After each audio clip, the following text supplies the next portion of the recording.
Hidup itu seperti roda. Kadang orang merdeka bisa menjadi budak, dan kadang orang budak bisa menjadi merdeka.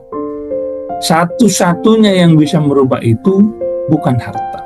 Satu-satunya yang bisa merubah itu bukan yang lain, tetapi adalah karena pendidikan. Bismillahirrahmanirrahim. Kemarin kita sudah membahas bab yang pasal fil jidi itu artinya adalah giat atau giat artinya itu rajin ya, rajin. Jidi wal muwadzabah, nah ini rajin. Wal himah itu semangat. Nah ini kita sudah membahas kemarin, dan kita juga sudah membahas tafsir dari dua ayat, yaitu surat Maryam ayat 12 dan surat Al-Ankabut ayat 69. Nah dari dua ayat itu kita dapat pelajari bahwa tidak ada satupun ya, di dunia maupun di akhirat yang bisa kita raih itu dengan sesuatu yang instan. Semuanya itu butuh pengorbanan, sacrifice. Ya, itu kita butuh pengorbanan. Ya. Nah, di Idul Adha, tapi Idul Adha beberapa tahun yang lalu, saya menyampaikan bahwa hidup ini sebenarnya adalah pengorbanan. Ya, semuanya itu butuh pengorbanan. Apapun butuh pengorbanan. Di Idul Adha, Nabi Ibrahim berkorban. Bagaimana tidak berkorban? 83 tahun belum punya anak. Lalu menikah lagi yang kedua dengan harapan dengan izin Allah memiliki anak. Setelah memiliki anak, baru sedang lucu-lucunya malah mendapatkan perintah untuk menyembelihnya. Istrinya juga berkorban. Yang berkorbannya apa? Karena anak yang begitu lucu harus disembelih. Anaknya juga berkorban, yaitu Nabi Ismail. Termasuk kita, hal yang mudah saja untuk meminum air itu kita butuh berkorban. Hanya minum air kita butuh berkorban. Kadang kalau kita tidak hati-hati, pengorbanannya akan menjadi besar, seperti tersedak dan sebagainya. Semuanya itu butuh berkorban. Termasuk menuntut ilmu ini juga butuh berkorban. Ya, orang-orang malas yang biasanya habis subuh langsung tidur lagi, tapi karena ada kajian gini, mereka menahan kantuk. Itu untuk orang-orang malas. Karena orang-orang yang rajin habis subuh ya tidak tidur. Nah, Bismillahirrahmanirrahim, bahkan ada beberapa jamaah yang menghafalkan ayat ini dengan tafsirnya. Terima kasih, semoga Allah merahmati jenengan semua. Nah, di ayat yang yaitu walladzina jahadu fina lanahdiyanahum subulana, dan orang-orang yang berjihad untuk mencari keridhaan kami akan tunjukkan kepada mereka jalan kami. Ini kemarin sudah ada lima tafsirnya. Ada 5 tafsirnya dari ayat ini. Salah satunya bahwa kita itu bekerja dulu, semangat dulu, jalan dulu. Setelah itu Allah akan tunjukkan. Saya punya prinsip, kalau mau nulis buku atau mau melakukan kerja apapun, saya tuh misalkan setan menggoda saya dengan rasa malas, duduk aja dulu. Bahkan saya punya semacam sticky note itu di depan laptop ataupun di depan komputer, saya tulis, duduk aja dulu baru mengerjakan. Ya, ternyata inilah hebatnya Allah, ketika kita yakin pada suatu prinsip, logaritma kita oleh Allah akan ditunjukkan itu. Ternyata itu juga dilakukan oleh Mark Zuckerberg. Ingat ya, Mark Zuckerberg, bukan Bakedok, bukan. Mark Zuckerberg. Ya. Mark Zuckerberg itu nulis ya, bahwa dia juga sama. Dari dulu kalau dia malas, dia melakukan sesuatu, dia jalan aja dulu. Nah, ketika dia jalan, Allah akan menunjukkan jalannya. Nah, ini maksud dengan subulannya. Kalau kita bersungguh-sungguh, Allah akan berikan jalan. Ya. Nah, ini sudah kita bahas kemarin. Dan itu juga ternyata dilakukan oleh penduduk Okinawa Jerman, dalam sebuah buku, dalam sebuah kebiasaan namanya ikigai. Ya. Saya alhamdulillah membaca buku itu. Ikigai salah satunya adalah kenapa mereka berumur di atas 100 tahun. 92% penduduk Okinawa dan beberapa kepulauan Jepang itu berumur sampai 100 tahun lebih. Kenapa? Karena mereka menerapkan prinsip ikigai. Nah, di dalam salah satu prinsip ikigai itu adalah nggak boleh berhenti. Nggak boleh berhenti, gerak terus pokoknya. Nah, gerak terus itu artinya suka maupun tidak suka, itu harus gerak maksudnya. Ya. Bertemu matahari, ya. Bertemu tetangga, kawan-kawan, komunitas, dan sebagainya. Nah, itu Bapak Ibu sekalian, itulah yang dimaksud dengan jika kita bersungguh-sungguh, pasti akan Allah memberikan jalan. Ini ayat ini maksudnya. Begitu juga dalam menuntut ilmu, barang siapa yang menuntut ilmu, ya, maka dia akan dimudahkan untuk menuju surga. Ini hadisnya juga ada. Nah, yang berikutnya insyaallah rahimakumullah, ada juga sebuah syair yang kemarin disampaikan, hidup itu seperti roda. Kadang orang merdeka bisa menjadi budak, dan kadang orang budak bisa menjadi merdeka. Satu-satunya yang bisa merubah itu bukan harta. Satu-satunya yang bisa merubah itu bukan yang lain, tetapi adalah karena pendidikan. Ya, karena pendidikan. Orang yang tadinya seperti budak hidupnya miskin, fakir miskin, dia hanya bisa merubah hidupnya menjadi orang merdeka, menjadi orang hebat, menjadi orang terhormat, diangkat derajatnya hanya dengan pendidikan, hanya dengan ilmu. Dan orang-orang yang merdeka, orang yang kaya, keturunan kaya, hartanya banyak, dia bisa menjadi miskin nanti, dia bisa menjadi rendah kedudukannya nanti kalau dia tidak memiliki ilmu untuk mempertahankan. Perlu dicatat. Dalam buku saya Cultivating Successful Ulama dijelaskan bahwa Imam Ali mengatakan bahwa dalam kitab Besutan juga sama, kitab Besutan itu kitab kedua saya, dijelaskan juga di situ bahwa perkataan Ali, kalau kita memiliki ilmu, maka ilmu akan menjaga kita. Ilmu akan menjaga kita, ilmu akan menjaga harta kita. Tapi kalau kita punya harta tapi tidak punya ilmu, maka kita yang akan menjaga harta. Saya ulangi. Ya, dalam kitab Al-Basutan dan kitab Cultivating Successful Ulama saya sampaikan bahwa perkataan Imam Ali, Hikam Al-Ali, yaitu kalau kita punya ilmu, ilmu akan menjaga kita dan ilmu akan menjaga harta kita. Tapi kalau kita hanya punya harta saja tidak punya ilmu, maka kita yang akan kerepotan menjaga harta kita. Itu ya. Jadi maka di buku itu saya tulis bahwa pendidikan itu adalah investasi yang sangat menjanjikan. Investasi itu bukan tanah. Bukan seperti Bang Dimas beli tanah di Bengkulu 2 hektar. Bukan. Bukan membeli mobil, karena mobil daya jualnya akan menurun. Bukan rumah, karena investasi itu butuh perawatan. Nah itu ya, butuh perawatan, butuh penjagaan kita. Tapi kalau ilmu, nggak butuh perawatan, justru ilmu yang akan menjaga kita. Ya, menjaga kita.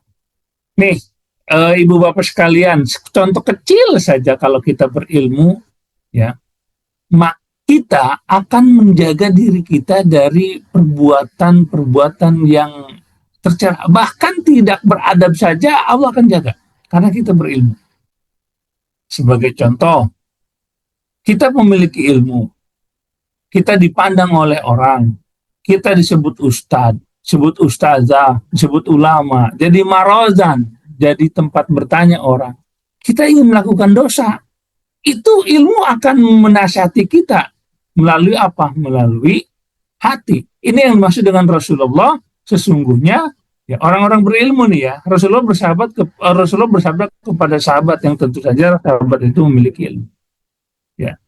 ikutilah kata hatimu, ikutilah kata hatimu. Dosa itu adalah yang membuat hatimu tidak tenang. Dosa itu adalah yang membuat hatimu tidak tenang. Ikutilah hatimu. Nah, hati di sini adalah memiliki ilmu, memiliki kejernihan pemikiran terhadap Allah. Kalau orang yang tidak berilmu, orang yang jauh dari Allah, dia melakukan kemaksiatan biasa aja. Tapi kalau orang berilmu yang dekat sama Allah, ketika dia melakukan kejahatan, ketika dia lalai, ya itu hatinya nggak tenang. Inilah yang mesti dengan ilmu menjaga kita. Makanya dalam surat Fatir dijelaskan, sesungguhnya yang paling takut kepada Allah adalah ulama. Kenapa para ulama takut kepada Allah? Karena ulama tahu dengan ilmunya bagaimana Allah bisa mengajak seseorang membalikan dengan begitu cepat. Ya. Seandainya subhanallah menjalik, Allah mengajak kita, maka kita tidak bisa apa-apa. Nah itu karena perasaan itulah dia menjadi takut, dia gemetar. Sesungguhnya tanda orang-orang beriman adalah gemetar. Ini juga dijelaskan dalam Al-Quran, utul ilma darajat. Orang-orang yang beriman, yang takut kepada Allah, beriman dan berilmu. Di situ adalah dua kata dengan waw atof. Wow. Dengan bukan waw kosam. Di situ bukan waw kosam kata bahasa Arabnya, yaitu orang yang beriman dan yang berilmu, bukan beriman saja, dan berilmu, maka Allah naikkan beberapa derajat. Utul ilma darajah. Di situ dijelaskan. Maka kalau kita ingin tadi diangkat derajatnya, berilmu. Makanya ibu bapak nih sekalian saya sampaikan, kalau punya anak sudah kita miskin, anak kita nggak boleh miskin. Kalau kita punya anak, didik anak kita benar-benar berilmu takut kepada Allah, ya, insya Allah derajat keluarga akan diangkat. Itu poinnya. Harus berusaha. Ya. Makanya kalau di Madrasah Umat ada namanya tulisan baru tadi malam ya, dari malam dibahas tuh. Yaitu pendidikan berkelanjutan. Maksudnya apa pendidikan berkelanjutan? Yaitu kalau sudah lulus SMA, jangan hanya lulus SMA selesai, bukan. Tetapi dari SMA itu harus melanjutkan ke S1. Kalau orang-orangnya berkualitas, bagus, memiliki kesungguhan, Masya Allah, beasiswa itu sangat luar biasa, banyak sekali itu beasiswa. Nah itu kalau misalkan dianya berkualitas, dianya bagus. Tapi kalau seandainya pun dia tidak berkualitas, harus berusaha bagaimana caranya kuliah. Jangan mencukupkan diri dengan SMA. Jangan. Itu harus untuk merubah keadaan keluarga. Nah, nanti anak itulah yang akan merubah keadaan keluarganya. Oke, Bismillahirrahmanirrahim, ini sudah dibahas kemarin. Yang berikutnya adalah wakila, dan ada yang mengatakan ulama, man talaba syai'an wajadda wa man qara'al bab walajja walajja. Siapa yang mencari sesuatu dengan bersungguh-sungguh, man talaba, barang siapa yang mencari, yang menuntut, syai'an, sesuatu, wajadda dengan sungguh-sungguh dan benar-benar bersungguh-sungguh. Waman qara al-bab, siapa yang qara, mengetuk, tok tok, nok nok, kalau dalam bahasa Conversation English, ya, barang siapa yang mengetuk pintu, qara, barang siapa yang mengetuk pintu berulang-ulang, walaza, pasti dia akan memasukinya. Maksudnya apa? Apapun, kalau kita bersungguh-sungguh, ya, maka kita akan menjadi ahli. Sama seperti ketika kita mengetuk pintu. Kalau berulang-ulang kali mengetuk pintunya, walaupun si tuan rumah itu tidak mau menemui kita, tapi kalau kita berulang-ulang kali, ibaratnya ngeselin, tuan rumah pasti akan ngebukain pintunya. Gitu maksudnya. Nah, makanya dalam dakwah, nih, ini perhatian untuk para pengemban dakwah. Dakwah itu ada yang namanya darbu alaqah. Darbu alaqah.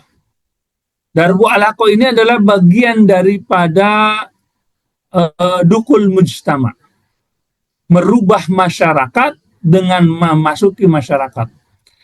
Nggak ada di kita catatannya orang menuntut ilmu sudah 10 tahun tapi dia tidak mau dakwah kepada orang lain. Nggak boleh. Kalau punya murid orang seperti itu, tinggalkan. Dalam kitab At-Taqatul Hizbi, Syekh Taqiyuddin An-Nabhani menjelaskan bahwa tugas kita itu adalah dukul mujtama. Dengan dukul mujtama, seperti yang disampaikan juga dalam kitab Mafahim, kita ini darbu alaqah. Darbu alaqah itu adalah salah satu poin untuk litagir, merubah masyarakat. Pemikirannya yang buruk menjadi bagus, yang jauh dari Allah menjadi dekat pada Allah, dan mereka mencintai serta ingin menerapkan syariat Islam. Nah, itu adalah dengan cara darbu alaqah, mendobrak pemikiran, mendobrak ikatan, gitu. Jadi kita ini seperti Syekh Taqi itu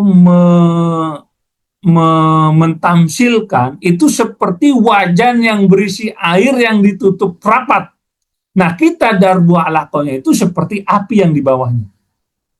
Agar masyarakat menuntut syariah, bagaimana caranya? Yaitu kita harus darbu alaqah, memahamkan mereka, merubah ikatan-ikatan jahiliyah, ikatan kapitalisme, ikatan sekuler dengan cara Islam, merubah pemikiran, perasaan, dan peraturan menjadi Islam. Nah, itu adalah tugas darbu alaqah. Ya. Nah, lalu darbu alaqah ini adalah bagian dari litagir, merubah masyarakat dengan cara dukul mujtama, dengan cara darbu alaqah. Apa itu darbu alaqah? Darbu alaqah adalah memutus ikatan, mendobrak. Darbu itu mendobrak ikatan-ikatan jahiliyah menjadi ikatan muslim. Pemikiran jahiliyah berubah menjadi pemikiran Islam. Perasaan jahiliyah merubah perasaan Islam. Peraturan jahiliyah dirubah menjadi peraturan Islam. Saya ulangi, darbu alaqah itu mengetuk, artinya adalah merubah perasaan jahiliyah ke dalam perasaan Islam, merubah pemikiran jahiliyah ke dalam pemikiran Islam, dan merubah peraturan jahiliyah ke dalam peraturan Islam. Itu darbu alaqah. Cuma syaratnya, kalau kontak maksudah kita, kalau orang yang kita kontak itu memiliki 10 ikatan jahiliyah, maka setidaknya kita harus memiliki lebih daripada itu. 11, 12, 13, 14, dan seterusnya. Kenapa? Karena ikatan itu harus didobrak. Ikatan itu harus didobrak. Sebagai contoh, ini saya mendapatkan langsung dari almarhum Kiai Hari Mukti, Kang Hari Mukti. Waktu itu saya di Bogor bertemu langsung beliau ngomong begini. Ya, tahun 2009. Beliau ngomong begini. Kenapa saya dari rocker juga manusia? Ya, dari rocker yang jauh dari Islam, itu kenapa dia bisa menjadi seorang pengemban dakwah yang sangat dekat dengan Islam? Gimana ceritanya? Jadi ceritanya begini. Dulu beliau itu rocker, tetapi beliau itu ada yang aneh di hati mereka, di hati dia gitu, di hati rocker. Beliau mengatakan bahwa kayaknya ada yang aneh deh ini. Kok rocker membuat dia jauh dari Tuhannya? Tapi dia, untuk mewujudkan perasaan ketenangan batinnya itu, dia selalu menyumbangkan uangnya kepada fakir miskin. Ya. Kepada fakir miskin, dia selalu sumbangkan itu. Dia selalu sumbangkan itu, artinya apa? Artinya dia ingin mendapat. Dilihatlah oleh pengemban dakwah, orang ini kok rocker tapi rajin menyumbang, ini pasti ada perasaan Islamnya. cuma perasaan Islamnya masih jahiliyah. Didekatilah oleh pengemban dakwah itu nggak sekali, itu berkali-kali diajak, Kang, hijrah yuk Kang. Kalau hijrah apa konsekuensinya? Ya jangan rocker lagi, boleh nyanyi tapi maksudnya dengan pakaian yang syariah, yang ada. Dia nggak mau lah orang itu. Maisyah dia, itu adalah pendapatan dia, ya itu adalah pendaringan periuk nasinya, ya nggak mau lah. Nah itu kan yang pikiran-pikiran itu namanya alakoh, ikatan. Lalu datang lagi hari berikutnya, dikasihlah itu buletin dakwah untuk membaca, sehari nggak didengarkan. Ya. Sehari nggak didengarkan, 2 hari nggak didengarkan, 3 hari nggak dibaca itu. Tapi datang lagi si pengemban dakwah itu, ya. Jadi ikatannya itu dibungkus, diputus satu-satu. Kalau dia ada punya 1.000 alaqoh ikatan, maka darbu alaqoh harus lebih daripada 1.000.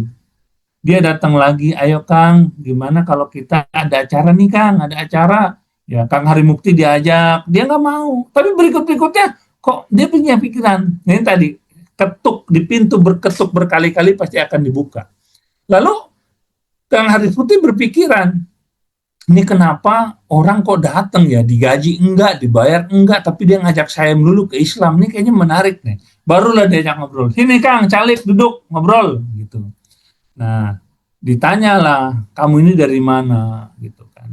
Oh, saya hanya ingin mengajak kepada Islam, Kang, bahwa Islam ini sekarang buruk, hancur, orang gini-gini-gini, gitu. Nah, itu diskusi menarik. Akhirnya beliau memutuskan untuk hijrah dan meninggalkan itu semua.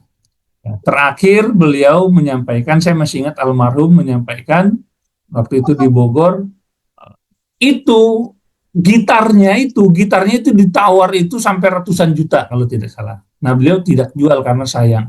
Tapi karena untuk kejadian waktu itu musibah, kalau tidak salah ada tsunami di Aceh, gitarnya dijual. Saya masih ingat ngomong sendiri di kuping saya. Ngomong sendiri di depan saya pas itu gitarnya dijual, ya beliau hasil jualnya itu mereka mengumpulkan uang, beliau fokus di Aceh itu menyumbang apa, sesuatu yang tidak bisa dipikirkan oleh orang lain. Kalau yang lain kan pikirannya baju, air minum, beras, sembako, tapi beliau tidak, ya. Al-Maghfirah, semoga Allah mengampuni beliau, almarhum, semoga Allah merahmati beliau.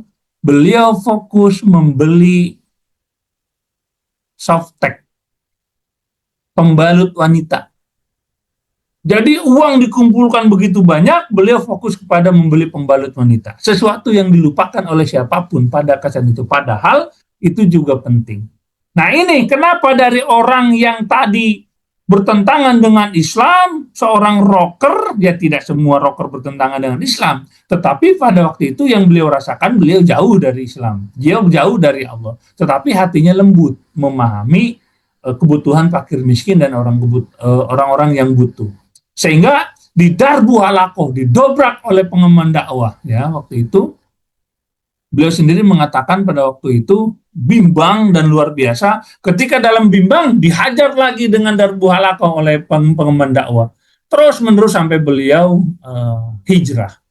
Nah, ini adalah saya sampaikan sekelumit obrolan saya langsung waktu itu dengan Kang Hari Mukti, almarhum.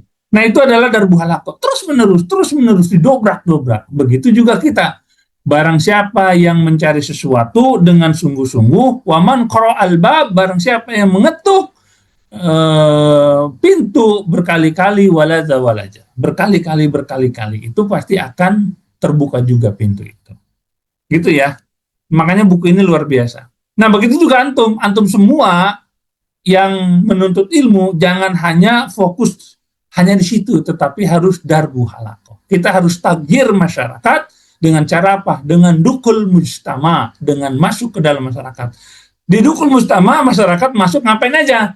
Yaitu dengan darbu halakoh, yaitu memutus ikatan-ikatan mereka menjadi ikatan Islam. Sederhana ya sebenarnya ya. Silakan patut dicoba. Yang berikutnya wakilah, dan ada berkata juga ulama, biqadri ma tata'anna tanalu ma tatamanna. Maksudnya adalah sejauh mana usahamu, sejauh itu pula maka cita-citamu akan tercapai. Ya. Ini dibuktikan, ini ada dasarnya dalil dari At-Tashri. Siapa itu At-Tashri? At-Tashri itu Allah. Ada dalil dari Allah, ya, ada hadis dari Rasulullah, yang berikut juga dibuktikan oleh para profesor, yang berikutnya orang yang masih hidup, orang-orang sukses itu juga mengatakan ini. Walaupun dia bukan dari Islam, salah satunya adalah Mark Zuckerberg, Elon Musk, dan sebagainya. Mereka mengatakan bahwa tidak ada yang instan, walaupun kita ketahui mereka lahir dari orang-orang kaya, tetapi kalau kekayaannya itu tidak dia lakukan sungguh-sungguh, ya dia akan bangkrut juga. Tetapi mereka sampai ke sekarang menjadi orang terkaya di dunia, orang sukses dalam hal misalkan ini ya, dalam hal dunia, tetapi apa yang mereka lakukan bisa kita ambil pelajarannya, yaitu bersungguh-sungguh. Yang berikutnya dikatakan pula, wakila dikatakan pula, yuhtazu fi ta'alum wa tafaqquh ila jiddi salas. Ya. Dikatakan dari dalam belajar diperlukan kesungguhan dari 3 pihak. Jiddi salasa, jadi 3 pihak. Jadi kalau dalam menuntut ilmu ada 3 pihak. Ibu-ibu dengarkan nih, bapak-bapak dengarkan. Ya, dalam menuntut ilmu, kesuksesan itu ditentukan dari 3 hal. Apa itu? Muta'alim, yaitu guru, teladan. Yang berikutnya apa? Wal ustaz, yaitu guru. Wal bab ingkana fil ahya, dan orang tua jika masih ada.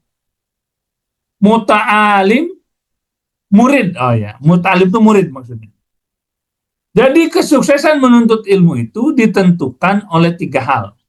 Pertama, al-muta'alim, yaitu orang-orang yang menuntut ilmu, yaitu muridnya sendiri, santrinya sendiri. Yang kedua, wal ustaz, yaitu guru, kepala pondok, kepala sekolah. Yang berikutnya, wal babu ingkana fil ahya, yaitu kedua orang tua jika masih hidup. Maksudnya apa? Menuntut ilmu itu komponennya cuma itu. Bukan fasilitas. Bukan. Saya tulis dalam kitab Kultivating Ulama, bahkan detail peran santri apa, peran orang tua apa, di situ detail. Dan peran pendidik. Ya. Pendidik itu apa? Nah, peran pendidik itu saya jelaskan, bahkan peran kiai, peran manajemen, peran guru-guru saya ustazkan.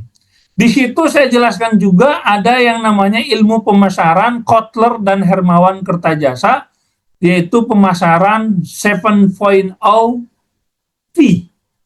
Ya, 7.0 V. Ya, kebetulan S2 saya pemasaran, ya, itu 7P dalam pemasaran. Salah satunya itu dikerangkum dalam sebuah klaster yang namanya konten dan konteks. Konten itu apa? Konteks itu apa? Nah, konteks itu adalah kemampuan mengajar dengan baik, dengan menggunakan inovasi pendidikan, dengan menggunakan teknologi pendidikan yang dirangkum dalam kata-kata pedagogik. Itu ilmu luar biasa sebenarnya di buku itu, kalau dijelaskan ya. Nah, itu adalah ilmu pedagogi. Nah, ini Ustadz ini harus memiliki ilmu pedagogi. Kelemahan para kiai di buku itu saya tulis adalah mereka kalau kontennya jangan diragukan, ilmu Islamnya luar biasa di kepala. Para kiai, para ulama, para ustadz lulusan pondok pesantren tidak diragukan lagi, ilmunya luar biasa di kepala. Tetapi kelemahan ustadz-ustadz kita, kelemahan kiai kita, ulama kita, mereka tidak mempelajari ilmu pedagogik. Apa itu pedagogik? Yaitu cara, metode untuk menyampaikan ilmu-ilmu tadi, konten. Namanya konteks, itu pedagogik.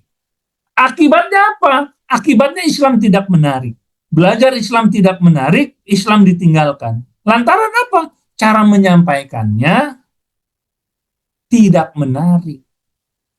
Ditambah oleh jin, oleh setan, agar kita jangan belajar Islam deh. Gitu. Jadi pedagogik ya, cara menyampaikan pedagogik itu luar biasa. Ya.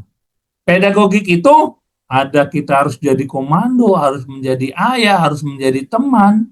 Satu lagi harus menjadi apa tuh? Komando, menjadi guru. Nah itu adalah adanya di dalam tubuh ustadz, kiai, ulama, dan sebagainya. Nah, kelemahan kita di Indonesia ya, itu adalah kita tidak memiliki pedagogik. Maka penting bagi ulama, bagi kiai, pengemban dakwah harus belajar pedagogik. Di parenting dulu pernah saya, di parenting berapa ya? Parenting 13 kalau tidak salah, dulu pernah saya jelaskan terkait dengan pedagogik, kemampuan pedagogik. Itu sangat penting sekali, Bu Bapak sekalian. Tanya deh ke guru-guru sekuler, pasti mereka mempelajari pedagogik walaupun mereka tidak menguasainya. Nah, insyaallah rahmatullah. Jadi profesornya, saya sampaikan kemarin ke Pak TU, ya, yaitu Kang Masdul Karim, yaitu Profesor Emeritus Tom Nichols, profesor kehormatan karena keilmuannya, dalam bukunya The Death of Expertise, diterbitkan pada 1 April tahun 2017 oleh Oxford University. Oxford ini ya, nggak main-main, Oxford University, menyatakan bahwa orang tua dan lembaga pendidikan modern saat ini adalah 2 racun kesuksesan anak. Wow. Orang tua dan lembaga pendidikan modern saat ini adalah 2 racun kesuksesan anak. Mereka menginginkan anak-anak mereka sekolah dengan nyaman tanpa kesulitan, lemah dan memanjakannya. Padahal ilmuwan dan orang besar dahulu tercipta dengan kesungguhan, ketegasan, ketidaknyamanan sehingga menciptakan kegigihan. Ini yang ngomong profesor kehormatan dari Oxford University dengan bukunya The Death of Expertise. Dia mengatakan bahwa orang tua dan lembaga pendidikan zaman sekarang modern itu racun bagi anak-anak. Betapa anak-anak karena dimanjakan, diberikan segala keinginan, fasilitas pendidikan membuat anak-anak manja. Ya. Sehingga anak-anak menjadi tidak teguh, anak-anak tidak kokoh. Betul. Yang berikutnya Profesor Amit Chua dengan gelar John M. Duff Jr. Professor of Law, jabatan dari Fakultas Hukum paling bergengsi di dunia, yaitu Yale Law School, dalam bukunya Battle Hymn of the Tiger Mother. Wah, keren banget nih bukunya ya. Battle Hymn of the Tiger Mother. Ibu itu macan di rumah. Berarti ibunya sering makan biskuit. Wow. Ya. Ibu itu macan di rumah. Maksudnya apa? Profesor Amit Chua mengatakan, model pendidikan barat membuat generasi lemah karena terlalu memanjakan. Orang tua hadir di setiap kesulitan anak, sehingga anak-anak kehilangan kegigihannya, mental perjuangannya. Berbeda dengan gaya pendidikan Asia dan Islam. Beliau juga mengatakan lagi, namun sayangnya sekarang orang Asia dan Islam berlomba meniru gaya modern Barat dengan mengutamakan fasilitas dan kenyamanan anak mereka. Ya, sayang memang. Anehnya orang tua zaman sekarang, orang tua Islam justru meniru pendidikan Barat yang lemah. Yang berikutnya, Profesor William Kendler Begley, Professor of Education, dan pakar teori pendidikan terkemuka asal Amerika Serikat menyatakan, pendidikan modern Barat saat ini terlalu mementingkan minat anak, pendidikan yang lembut, dan pemenuhan fasilitas kenyamanan anak, sehingga mengorbankan standar akademik dan disiplin. Pendidikan yang ideal adalah guru memegang kendali penuh, disiplin ditegakkan dengan ketat, dan siswa harus dipaksa belajar materi inti yang berat demi masa depan mereka. Guru yang punya otoritas. Kalau sekarang kan enggak, guru negur sendiri, sedikit, orang tuanya ikut campur, akhirnya gurunya dipolisikan. Banyak kan? Kalau zaman dulu, ya, Pak Sudirman di Aceh, dipukul gurunya, laporan ke ibu bapaknya, ama ayah, aku dipukul guru, mana yang dipukul kau oleh guru, ini kaki, wah dicubit lagi kakinya, dipukul lagi oleh guru, oleh ibu bapaknya, gitu ya. Jadi anak menjadi tangguh. Yang berikutnya adalah ilmuwan barat seperti yang tadi menyimpulkan bahwa Oxford ya, pendidikan modern atau progresivisme yang mengutamakan kelembutan dan fasilitas membuat anak menjadi rapuh, kurang disiplin, dan kehilangan rasa hormat pada orang tua dan otoritas. Sedangkan pendidikan Asia dan Islam, perennialisme, esensialisme, melalui tekanan, fasilitas sederhana, aturan yang kaku, dan ketegasan guru, mental anak justru akan tertempa menjadi lebih kuat dan siap menghadapi realitas yang keras. Realitas hidup yang keras. Anehnya zaman sekarang, orang tua Asia dan Muslim berlomba meniru gaya pendidikan Barat yang rapuh itu. Ini yang ngomong orang Barat, bukan Islam. Mereka para profesor di universitas yang kita ketahui semua, Oxford dan sebagainya, Edinburgh dan sebagainya. Mereka mengatakan bahwa orang tua dan lembaga pendidikan itu racun zaman sekarang. Kenapa bisa sebut racun? Karena mereka memberikan fasilitas kepada anak serba ada, serba memanjakan. Dan orang tua selalu hadir dalam kesulitan anak. Sehingga ketika orang tua meninggal, anaknya rapuh. Ketika orang tuanya meninggal, makanya kan banyak ketika orang tua meninggal, adik kakaknya bunuh diri. Itu di Bandung ya. Di buku saya, di buku Cultivating Ulama,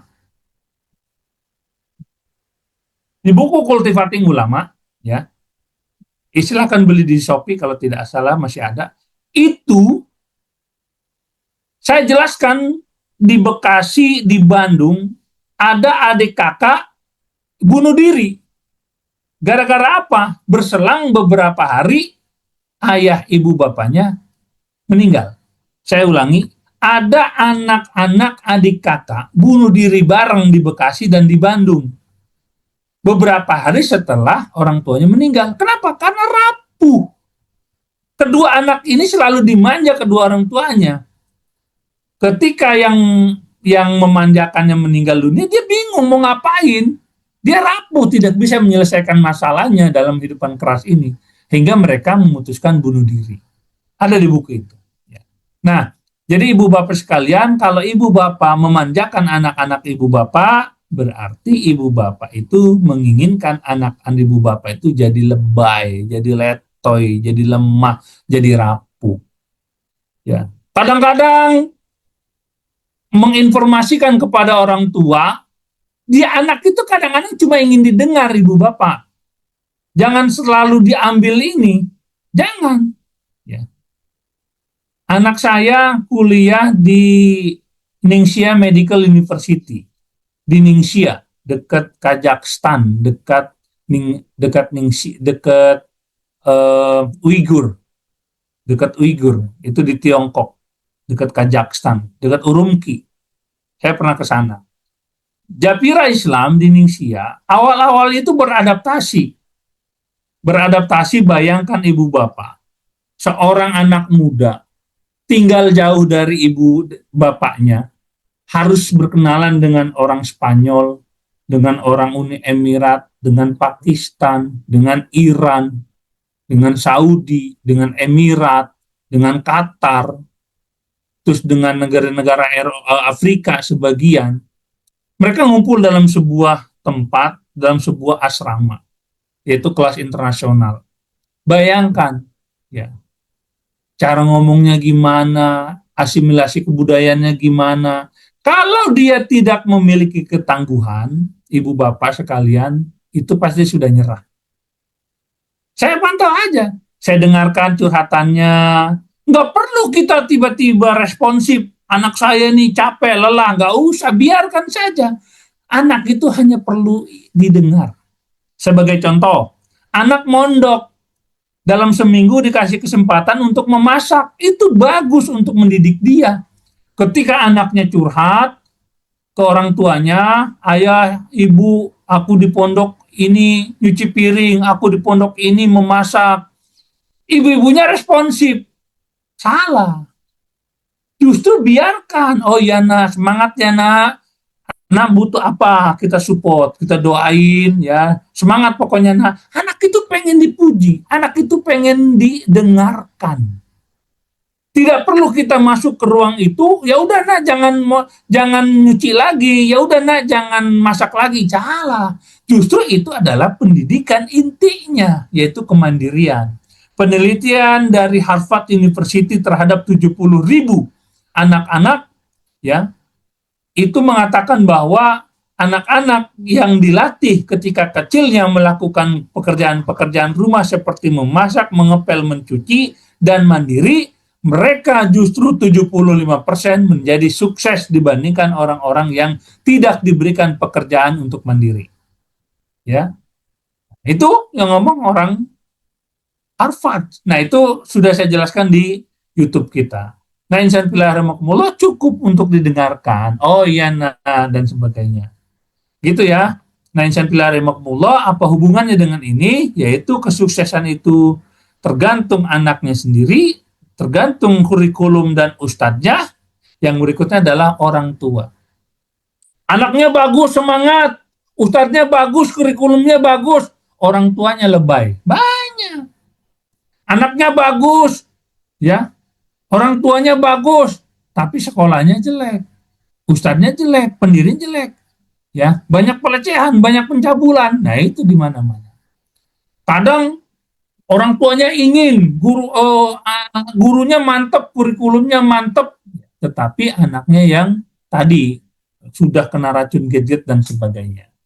Nah, Allah, jadi termasuk Bapak Ibu dalam menuntut ilmu itu harus diketahui, yaitu tentang diri sendiri, tentang ustadz dan kurikulum, kitab apa yang diajarkan, dan terkait dengan orang tua. Ya, tuhaju fil tu'alim, ta'alum, sorry. Yuh, taju fi tu'alum wa tafatku ila jiddi salas sah muta'alim, murid, wal ustad, yaitu ustad dan kurikulum, wal bab ingkana fil ahya, yaitu orang tua apabila mereka masih hidup. Nah, demikian Ibu Bapak sekalian, ya, cuma 2 baris tetapi luar biasa syarahnya. Semoga Ibu Bapak dapat memahami dan semoga Ibu Bapak dapat menjelaskan. Ingat ya, menuntut ilmu itu kalau metode talaki 20%-nya talaki kitab, 80%-nya adalah hikmah. Pengajaran yang benar itu adalah 20% itu adalah talaki kitab, 80%-nya adalah hikmah. Hikmah itu tidak ada di kitab. Hikmah itu adalah keilmuan ustadznya, pengalaman ustadznya. Nah, itu tadi saya sampaikan. Oke, demikian Pak TU dan yang lainnya. Semoga Allah merahmati kita. Ma'asalama. Assalamualaikum warahmatullahi wabarakatuh.